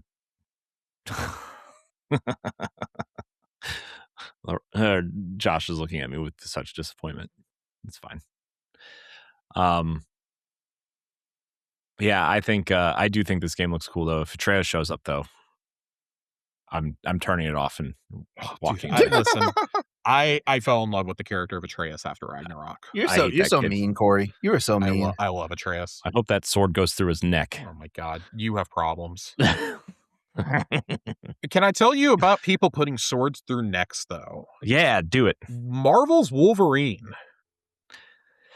I Yeah, that's don't good. know how I feel about this game. Oh, I think it looks great. I can't wait. I That I'm of healing mechanic though. I'm of two opinions here. One, I think it's unnecessarily bloody. It's very violent. I do like that they have come out and said there is a low gore mode because I will be turning that on. Mhm. I'm not a fan of violence for violence's sake, which is Yeah. ironic after I just talked about liking God of War. But Yeah. I'm To not. be fair, the new ones aren't really that I'm not a they're not fan of that things like I've never been a fan of bloody. things like Mortal Kombat. Mhm. Like I'm just it's never been my thing. Mhm. So I feel that way about TV shows also. Like I'm not a fan of things being edgy just for the sake of being edgy. That's kind of what I'm feeling with this a little bit, but at the same time, the gameplay looks really good. It looks really fun. Mm-hmm. I don't know that I love the premise of the X-Men don't exist. I kind like on one hand, I like it because it's a blank canvas for you to write. You don't have to adhere to these pre-existing storylines. At the same time, I'm like, really? Yeah. Really? Like this is a game that has gone through some rework, but I just from what I heard, I never personally read the leaked plot myself. Apparently they're going with what was leaked a couple of years ago. So that'll be very interesting to see how this ultimately gets received. I think especially by like the hardcore Marvel fan base. Yeah. I do not say that to say that is a bad thing. I think this is going to be one of the best reviewed games of the year. I think it's going to be one of the best games of the year, period. If this is not a contender for at least best action game at the 2026 Keeleys, then I don't know where we went wrong. Mm-hmm. But I don't think my hype level is there like it was for Spider-Man 2. And to be fair, I did not enjoy a lot of Spider-Man 2. Like the back third of that game was just a slog by the end. Yeah, It was a classic case of we're trying to do too much in one game. Mm-hmm. So I worry that Wolverine is going to be doing that. I do like that they have come out and said Spider-Man is not in this game at all. Good. The universe is connected though, right? I believe so. I don't actually know, to be honest with you. I would assume so. But Insomniac is the workhorse of SIE right now. Yeah. No kidding. What have they missed on since Sony acquired them? Nothing. I'll answer that for you. Nothing. I mean, I don't think they've missed for a long time. What was, I don't think so Fuse? Fuse was the last miss. I mean, Sunset Overdrive didn't sell well, but it was still very good, right? Sunset Overdrive was phenomenal. Resistance people like, right? I still think about you every day. Thanks, Josh. Not you. People loved Sunset Overdrive. I need to track down one of those fizzy plushies. Still on Game Pass. I still own a physical copy of it. You hold on to that. I bought it the day it released. Very few games have ever come out that have been as authentically me as that game. So, can we talk about something real quickly here? Because my roommate and I were watching the State of Play yesterday. We're watching it live, right? Mm-hmm. And when a certain game came on, and I was like, why does this feel like Stuntman? And then I was like, holy fuck, it's Stuntman. Dude, I thought the exact same thing, because at first, it's funny because they show it's the Supra from Fast and the Furious, and I'm like, yeah, wait a minute, that's the end of Fast and Furious 1. Where's Dom's Charger though? Like, is this a Fast and Furious game? And it cuts to the next scene, and I'm like, okay, I don't remember this car in Too Fast, Too Furious, but okay, it's Miami Vice, yeah. And then they keep cutting to like other things, and then finally the DeLorean shows up, and I went, is it Stuntman? Stuntman, yeah. Is this Stuntman? Things I did not have on my bingo card for the year 2026. I would love to know how they pulled this off licensing wise. Yeah, because what was the last Stuntman game? Was it PS2? It was PS2. It was Stuntman Ignition. No, it was there was one on the 360. Was there? Yes. Okay. Yeah, because that's the one I remember. But I do remember Ignition. All I know is, where the fuck did this come from? Because at first I was there thinking, wait, Need for Speed? This is the ultimate game I will not spend $70 on, but I will absolutely buy on a Black Friday or a Prime Day sale. Mm-hmm. Yeah. Because I can't wait to play this. Yeah, I went through so many different emotions, like trying to figure out what this game was. I was like, Need for Speed, and I heard the Miami Vice music, and I was like, oh, this is the Miami Vice game that has been rumored for like the last 5 or 6 years, you know. And then I was like, wait, Knight Rider, and then I was like, wait, Knight Rider kind of fits with Miami Vice though, because it's the same era of television, right? And then you know, like by the time I got to DeLorean, I was like, okay, I don't know what the fuck was going on. Maybe it's a Stuntman game. And as soon as I said maybe it's a Stuntman game, my roommate looked at me and was like, no way. And then next thing you know, Stuntman Hollywood. And I was like, holy shit. I think it's gonna be cool. It's either gonna be really cool or it's gonna be really dumb. Or There's both. really no in between. It could be both. Huh? It could be both. It could be both. Also, not on my bingo card was a sequel to Until Dawn. So I'm a level with you guys. I really, really like Until Dawn. I think the first Until Dawn is still one of my favorite PlayStation experiences of last gen. Because it felt so unique. It was the ultimate narrative experience to me. Mm-hmm. And I really like narrative games like Telltale and like Don't Nod Do. I love Life is Strange. I love Tell Me Why. I really like games like that. Until Dawn was awesome. And then I know they did a spin-off that was on PSVR. I thought we got an Until Dawn 2 a long time ago, and I just missed it. No, I confused The Quarry for Until Dawn 2. Yeah, because a lot of people confuse that studio, The Quarry. Well, it was that studio. The Quarry was the Stadia game that moved over, right? Because when Stadia shut down, they obviously had to. Yes. Yeah. 2K picked it up and published it. This one being from what is it from Firespite? I don't know that I don't know that I love that. But this is kind of the perfect game to drop. They had to give these guys some type of work. This is the perfect thing to just drop in the summer, though. Like this is a campy game. Neil Newbon is in it. People are gonna like it.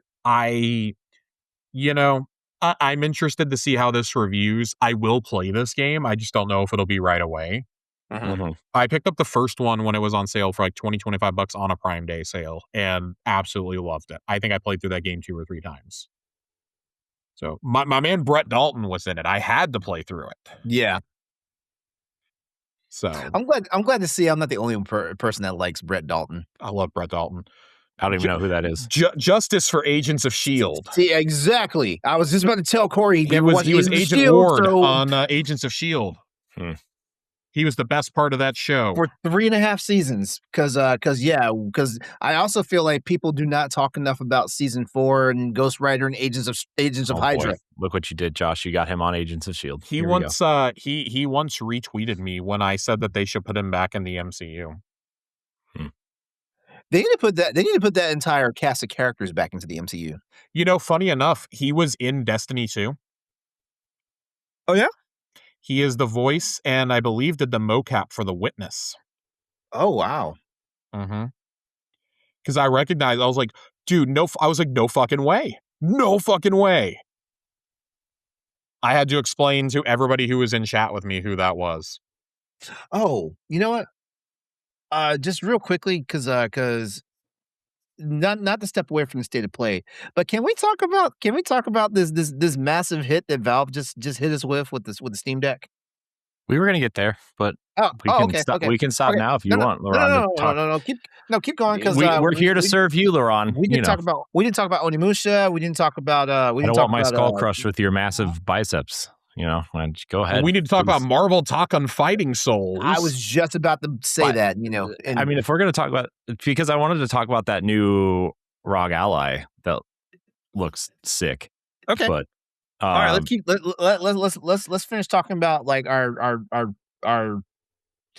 what else is everybody excited for? We talked a lot about God of War and the Green Goblin design for Talk on Fighting Souls is phenomenal. Hell yes, and yo, the way Green Goblin and Carnage play, man, that's some slippery gameplay. I would also like to note that Dr. Doom would never team up with Carnage.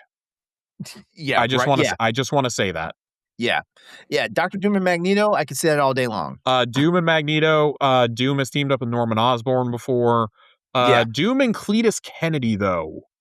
No. Yes, that's a little out there. No. But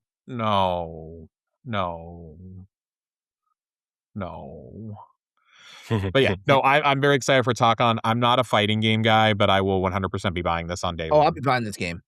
Yeah. We're only 2 months away, so I'm very, very excited. Yeah, by the way, what the hell is up all these games coming out in September? I don't know, man. They got it. They're getting out of the way of GTA, man. No, they can schedule around GTA. They don't need to schedule in front They are. of They're it scheduling 2 and make months around make GTA. everybody poor. Actually, you know what's I they just gutted all their sales basically because like in this economy right now, when people are Yeah. struggling to buy gas and stuff like that, like people are gonna be like, oh, I can only buy one game. Or if they're buying Grand Theft Auto, they can only buy one additional game. I had 2 other highlights that were not Onimusha. I'm going to let LeRon talk about Onimusha, even though it's near and dear to my heart. Oh, I don't. Bon- Oh, I don't need to talk about Onimusha. Like Boncho the chef looks great. I had to look up where the hell that was from. That's Dave part the of Dave Diver universe, right? Yeah. Yeah, Dave the Diver spinoff. Very excited for that. I would be more excited for Rayman. I've begged for Rayman for years, but getting a remake of Legends, just okay, sure. Sure. That's like the ultimate, okay, it's like, damn, here. The only other thing for me is something that we've seen a couple of times now, but we have a concrete release date of September 24th, Control Resonant. Yeah. This is the one for me that when I look at September and I go, everything's cannibalizing itself. For me, it's not, because this and Wolverine are so far above anything else being announced currently. It would take them announcing Gears E-Day to get me care about another game launching in September right now. Which I probably just jinxed Gears, and it's probably coming out then. I mean, but this is such a radically different take on the Control universe. Remedy said they wanted this to be more like an RPG this time. I'm so pumped. I'm excited. Control is just a coup de grace from Remedy. It's just, unfortunately, like every other Remedy game, it is buggy as all shit. And my save files have gotten so messed up on Control that I just don't feel like replaying the entire game in order to get to the DLC now. So, but yeah, Remedy games. Ever since Max Payne, I've loved Remedy. So, a 10-year-old probably shouldn't be playing Max Payne, but I was. Yeah, it's fine. I turned out kind of okay. Max Payne isn't that. You jarring. survived as a I played human Max being. Payne. I survived the awful Mark Wahlberg movie. Yeah. Yeah, see, there's something to be said about that. I fell in love with Alan Wake at the end of high school. It is wild how people slept on Alan Wake until like, I begged for another Alan Wake for so long. Yes. To the point that like Quantum Break came out, and I unashamedly love another game. God, I own a copy of Quantum Break. One of my favorite Xbox. I almost said 360. One of my favorite Xbox One exclusives, except for that fucking boss fight at the end. That is one of the biggest difficulty spikes of any game I've ever played. We will not talk bad about Quantum Break in this house. We'll talk bad about that last boss fight. Okay, the last boss fights, I'll give you that. It's about the journey, guys. It's so good. It's such a good game, though. Like, to the point, my best friend got me. I did not know that there was a novelization of the events that lead up to the beginning of the game. That he actually got that for me for Christmas last year. That seems like a niche as of a niche of a partial gag gift. Knowing how much, because me and him, that was when we actually bonded and became best friends, was over that game, was reviewing that game together. So, just a fun little nugget. Like Remedy has been another like studio, not quite as important as Bungie in my life, but like their games are really significant to me. So, very excited for Control Resonant. I think it's going to be awesome. It's going to be good. Let's see what else was here. Oh, that Tomb Raider remake thing, reimagining. Sure. I think it looks good. It's weird. I like Tomb Raider though. It's weird because like when they announced it a couple months ago, I was excited about it, but I don't know why I'm no longer excited for this game. Is it because they have an AI warning at the beginning of it? Did you see that? I'm not one of those weirdos that, just automatically shuns anything AI. I'm not one of those weirdos, like I don't know. I know. I'm so tired of talking about AI between this and work and everything else. But you and I have talked about AI ad nauseum, I feel like, LeRon. I mean, Josh and I have talked about it too, quite a bit on Xbox Casuals. but I still think this game looks fun. I will get it. I like Tomb Raider. I'll probably get it. My partner is very excited for this. Yeah, it looks like it has the vibe of like the Legends trilogy. Yeah, more than the and that's the point. It's Yeah. supposed to be those games as opposed to the Square Enix reimagining. Yeah. And Catalyst, the true next game, is supposedly a sequel to Underworld. So I think the reboot trilogy exists perfectly fine in its own little pocket dimension because all three of those games are really, really good. But for me, like that, I never played a lot of Tomb Raider as a kid. Those were really my first Tomb Raider games. And I think I like them so much because they're like linear, but also open world at the same time. And I think that's why I like them so much. There was a lot of exploration to be done. There were a lot of secrets to find, especially Rise. Like Rise of the Tomb Raider was just so good. Yeah. So good. That was my game of the year it came out. So yeah, I really like that trilogy also. I really like the Legend trilogy though too. I think that those were the first reboots of that. I think series. my problem is like I'm a handful of years younger than you, Corey, and I'm younger than LeRon too. I didn't have the connection to Tomb Raider. I didn't really play as a kid. Tomb Raider to me existed only in the mind of, oh, that's Angelina Jolie. And those movies are awful. Those movies are fucking terrible. They're amazing. You shut your mouth. Daniel Craig is an American and Angelina Jolie is a British woman. Come on. God. And then you got, whatever this guy's name with his slick back, gelled back mullet, hunting treasure in the forest. Come on. It's amazing.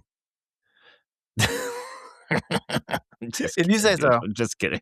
So Gerard Butler in the second one, and they're fighting, Chinese stone statues. Okay. You know what, Corey? You have no right to ever trash talk me about my love for the 6 Resident Evil movies. Sure, it can. I say 6. I say 6 because Welcome to Raccoon City is not Resident Evil. Oh man, I'm just kidding. It's Resident Evil in name only. Those movies are still really bad. I'm really afraid of this new Resident Evil movie. Oh, it's gonna be great. First person action. This director really liked that Doom movie that came out with Carl Urban. They went first person for 20 minutes. I didn't think that movie was bad. I didn't think that movie was bad at all. That movie served a purpose. Next thing you're going to tell me is that LeRon likes the Dennis Hopper and Bob Hoskins Super Mario Brothers. No. As soon as you said Bob Hoskins, I knew where you were going. With the I do not. The blaster boots, right? So they could fly. You don't like John Leguizamo as Luigi? You don't like the tall Goombas with the tiny heads? That movie. Just like, we're like, who are you, Mario? Who are you, Luigi Mario? Like, we were done right there. I get it, the Mario Brothers. I get it, but no. Y'all leaned too hard to that one. And Yoshi was a real dinosaur? Man, what if they made a sequel to where Bob Hoskins was really riding on that tiny Yoshi dinosaur? Oh, good times, huh? Well, I think he's dead. He is. He's dead, yeah. Oh, yeah, he died 12 years ago. Dennis Hopper's dead, too. I knew that one. Rip. John Leguizamo, though, still out there. Some of us remember Dennis Hopper from his 1995 classic Speed. Speed. Yep. Some of us remember Bob Hoskins as Smee and Hook. Oh, God. So, any final thoughts on the state of play before we talk about these, handhelds? I give it a B+ rating. I thought it was very solid. Yeah. The bookend events definitely, were the highlights for sure. It was a B+ event. Yeah. That's not me being mean about it. Like, I mean, like there was enough stuff in there to rock anybody's socks off, like the stuff in the middle was stuff we largely knew about, I feel. Yeah. Like that the fact that the Onimusha trailer is titled on YouTube as Onimusha 5th trailer is just crazy. Actually, that's kind of what Capcom does. Capcom doesn't I even know. try to have. Well, Don't you worry, gotta they'll be like, tease a cute Phantom about Blade their. Zero, but much like the Stranger Than Heaven announcement during the Xbox third-party showcase a few months ago, like, just having something show up to announce a single showcase for that game later on is kind of annoying. Yeah. So, but, I mean, I say that, and Xbox had, like, 9 million views on the Stranger Than Heaven broadcast, so, like, what the fuck do I know? yeah, I just work here.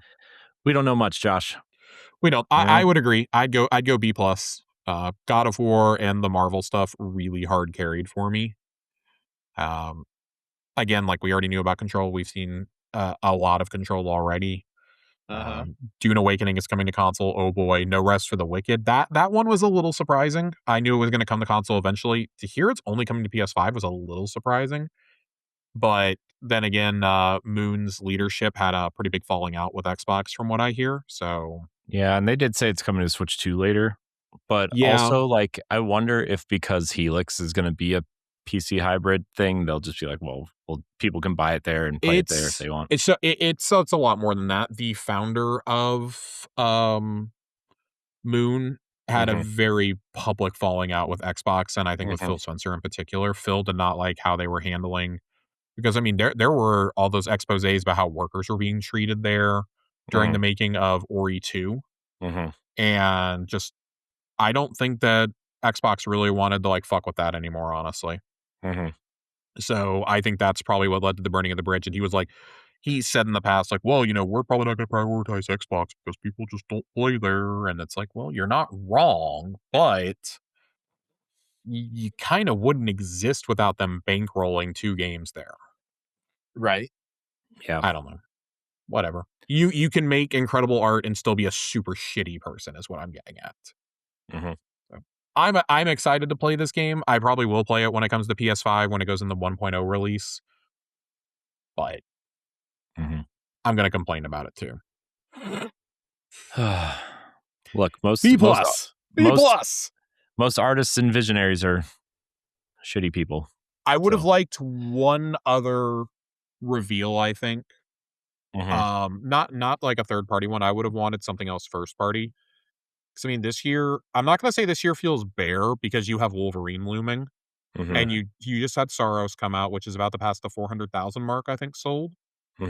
And you've had Marathon, like overall, like, and you've got Talk on Fighting Souls coming up. Like, that's overall 4 games that I assume are all going to review very well.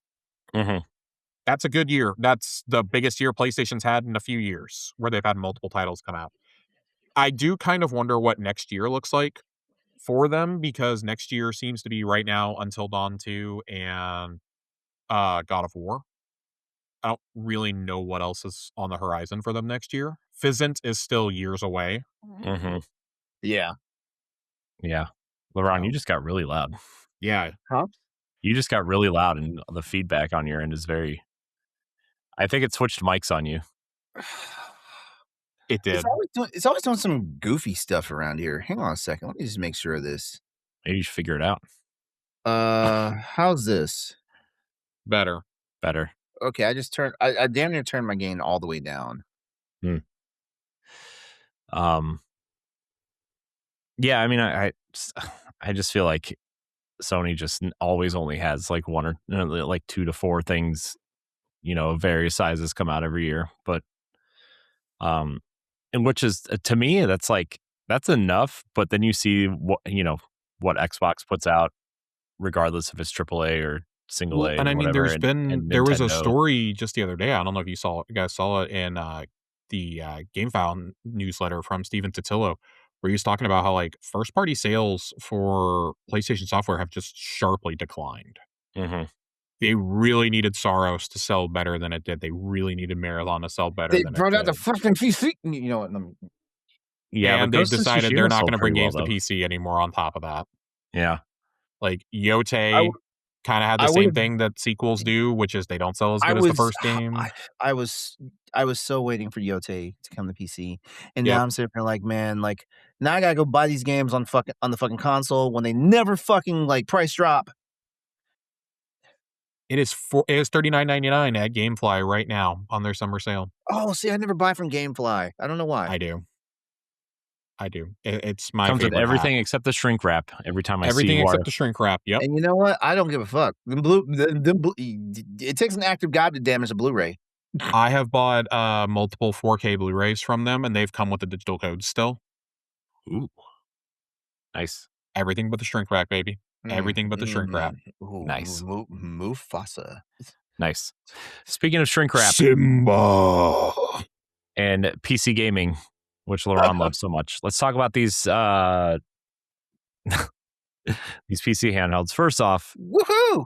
they announced a new Xbox ROG Ally X20, which that translucent shell looks really sexy. I'm not gonna lie.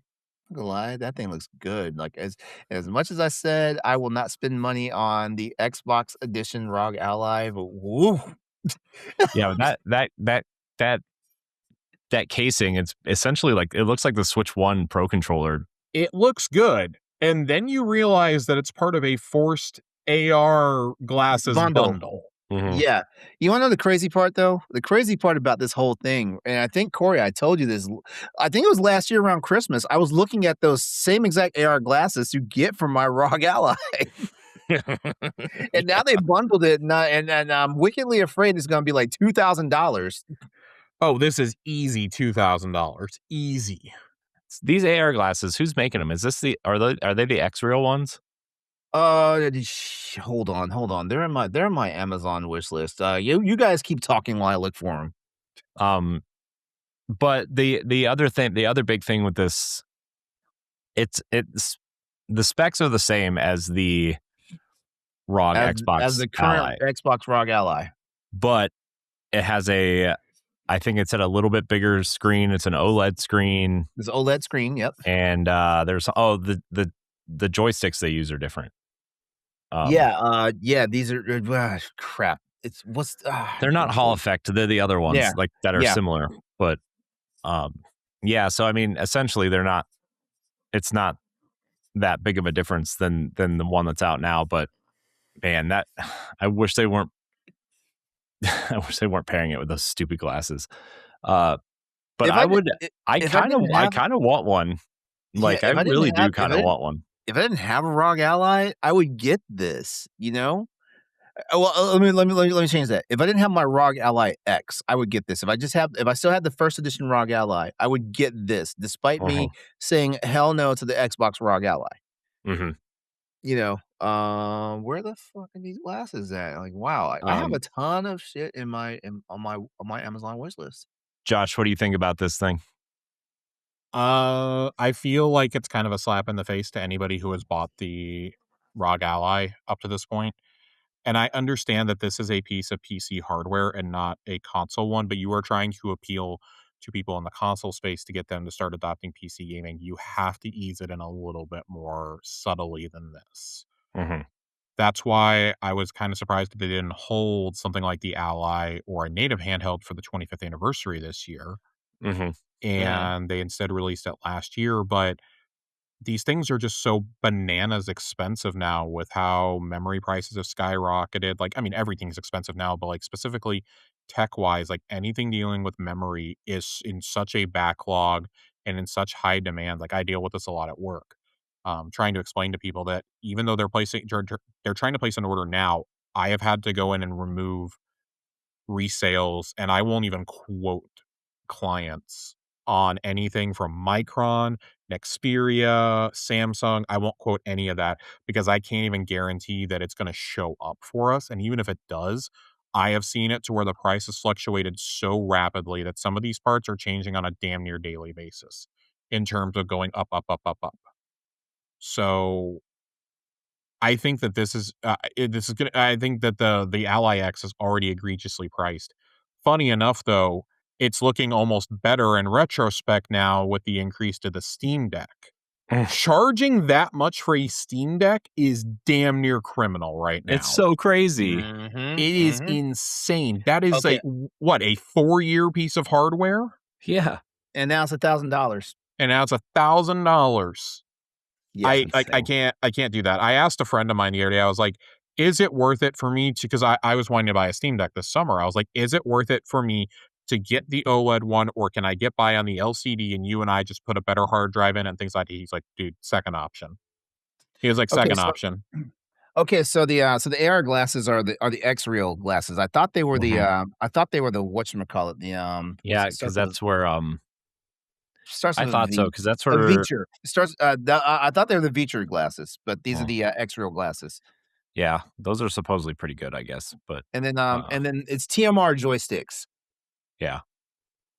But yeah, I mean the Steam Deck, man, like the fact that it's that much money now, and like I don't know, that's ridiculous. I'm sure you can get like the LCD one that Josh was talking about, like really cheap on like You eBay or can something. get the refurbished LCD one in the 512 megabyte memory from Valve for like $400, if Yeah. not less. Yeah.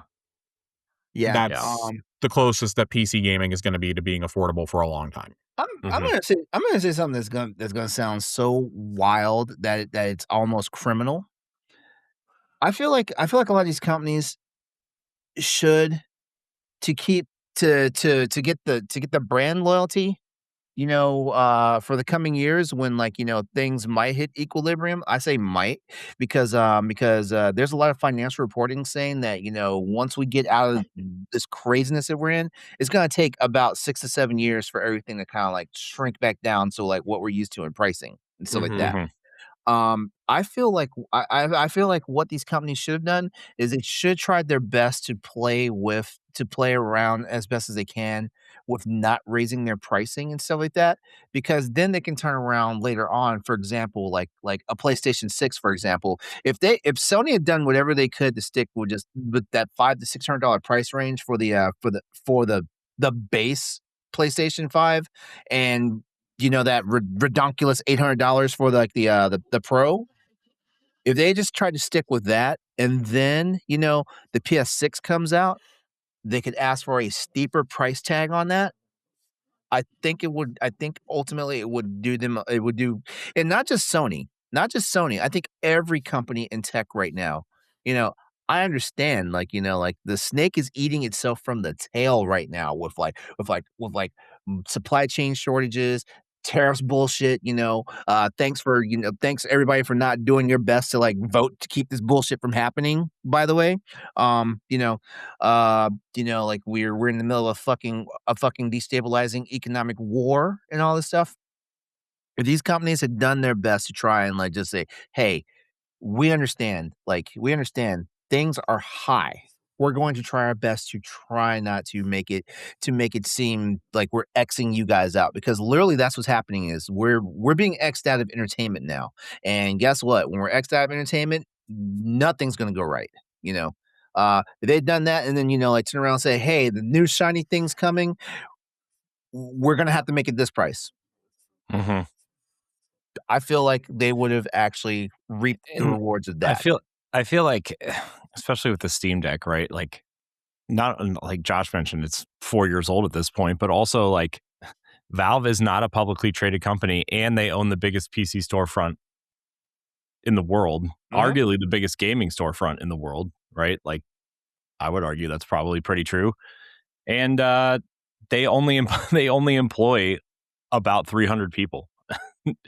um, and so, like, components cannot cost that much to where they have to raise that thing that much money, right? Like, there's no way. There's no way. Memory is the biggest thing because shit, before it was RAM, like, CPUs were the Yeah, thing but I that feel was like when they fucking started this expensive. thing, like, they had they should have had those prices, like, locked in. And I know, like, prices change over time, right? But, like, and maybe they're Well, trying to account for the pricing of whatever the next version of the Steam Deck is to try to, you know, hopefully make that a little bit cheaper than it maybe would be. But, like, I just feel like what was it's just the such a $300. Like, I understand, like, $50 or $100 maybe, but like $300, yeah. It just you makes me know? think that the Steam machine is DOA. Yeah. Yeah, for real.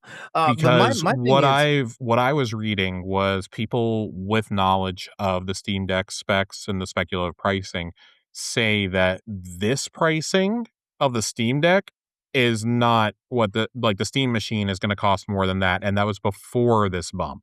So there's no way the Steam machine costs less than like 1,500, in my opinion. yeah. Which is, My it my seems question insane is, to me too. my question is, given the economic upheaval that we are seeing right now, and this is and at this point, it's not even a trend. This is the second time this shit has happened in like less than 10 years now. You know, given this, like, what are all these companies? What are all these companies rush to get them the successor to their current product out now?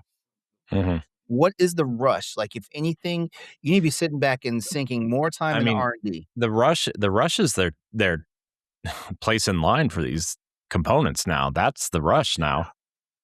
I g I Like, g I get that, I really do, but also at the same time, they can still have their place in line, but at the same time, just keep doing what they're doing, like, stuff was selling, like, okay, so COVID, like, the Xbox Series X and S had a hard time being sold, so the PlayStation 5 and stuff like that, but look, things equaled out. Things equaled out. Like they were starting to show that they were making revenue off this stuff. It took a couple of years, and guess what? All they had to do was just dig back into the trenches like they did the last time, and this would not be a problem. And then they could just slow down a little bit on their rush development for these consoles. Like Microsoft is ramping up development for a new console. Like all of a sudden, Valve jumped into the game and was like, "Hey, we're not making successor to the Steam Deck," which that's a fucking lie. They are, we're not making a successor to Steam Deck, but we're gonna make something that gives you a console experience, a PC experience in the console packaging. And now that thing is all fucked. that it is. That it is. I And just, I work in tech. It's infuriating.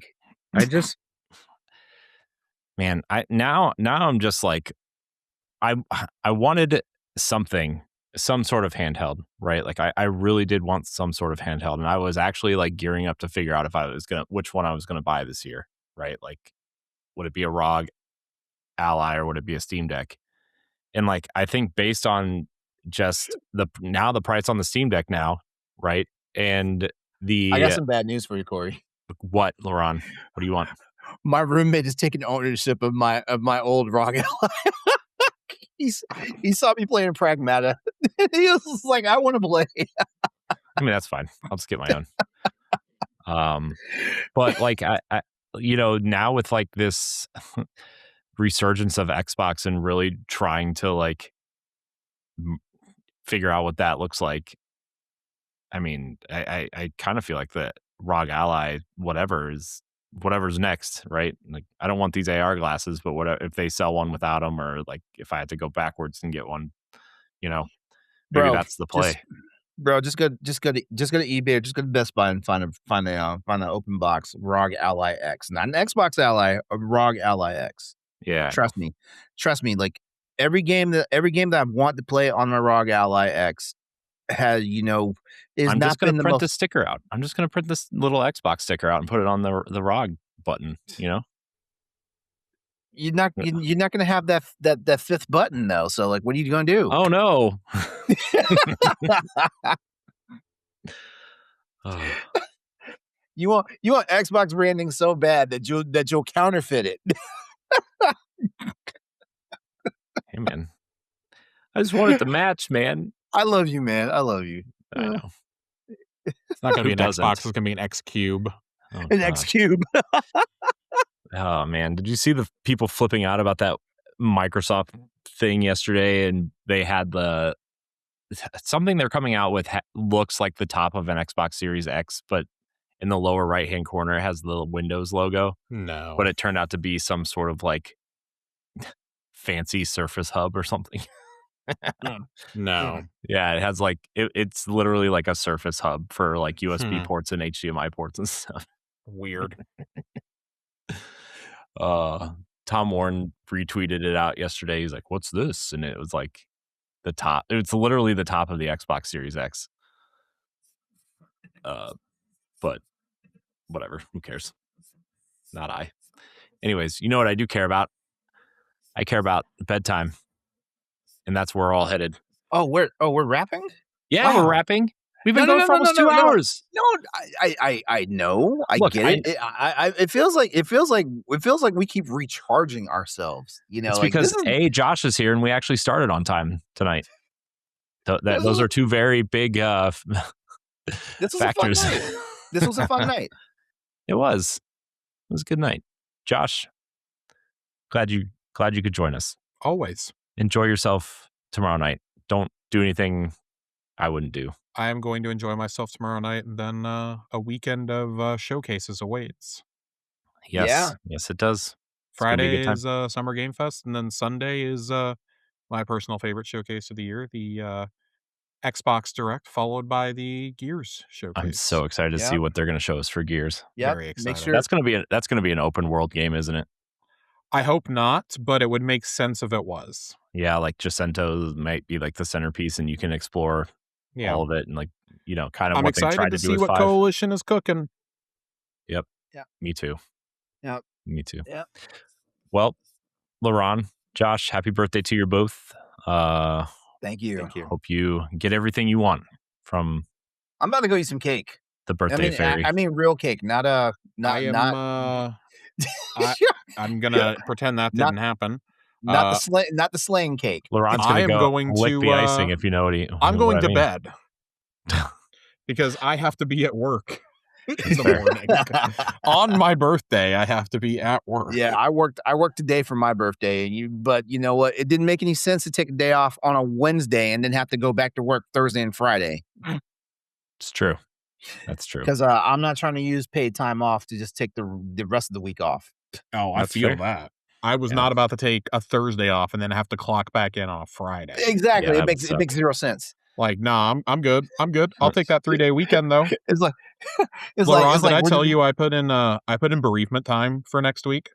I put in bereavement time for Tuesday the 9th for the Final Destiny update. That makes sense. And my boss was like, "Why are you scheduling bereavement time 2 weeks in advance?" She's been on vacation since the announcement, so she saw it when she came back on Monday and was like, Did you have a family member die? Like, do you like suddenly need time off? Are you okay? Like, I know it's been a while, but like, do you need to talk to somebody?" And I was like, my she's so sweet. She's so nice. I was like, no. I was like, I have to go salute the colonel. And she was like, "The colonel? You knew somebody in the army?" I was like, "Tabby, no. My favorite game ever made is shutting down. And it's the final update. And I'm going to be in a state of mourning." And she was like, "Request denied." She goes, "If you want to take real PTO, I will grant it, though." I'm very excited. I'm actually next Tuesday. I have one podcast recording next week on Tuesday, and it's at 4 p.m. So maybe I'll. I am going to go to work just because my play group will not be able to take time off of work. Mm-hmm. So we will be Pantheoning during the week at night. Pantheoning at night.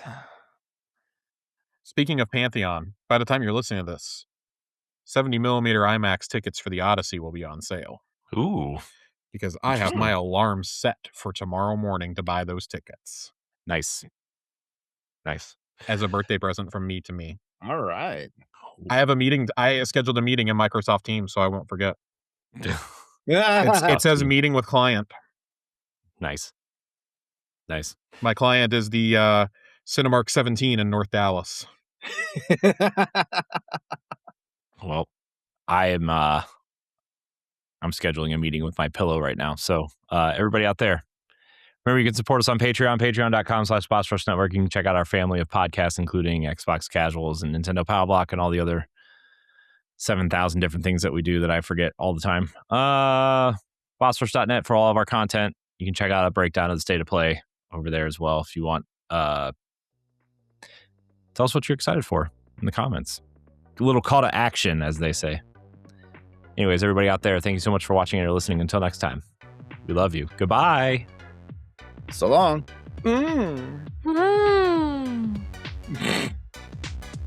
If you want to become a supporter of Boss Rush, you can head on over to patreon.com/Boss Rush Network. You You can choose the tier that's right for you for as little as $1 a month, and you can even follow us for free. Patreon producers for this month are Adriel Munger, Francisco Santillan, Celeste Roberts of Read Only Magazine, Christian S. of Franchise Festival, Todd Oxtra of Fandom Foundry, Making Fun of MacGyver, Chat of the Wild, a Legend of Zelda podcast, and Sana Dirrig. Thanks for your continued support of Boss Rush Media and the Boss Rush Network.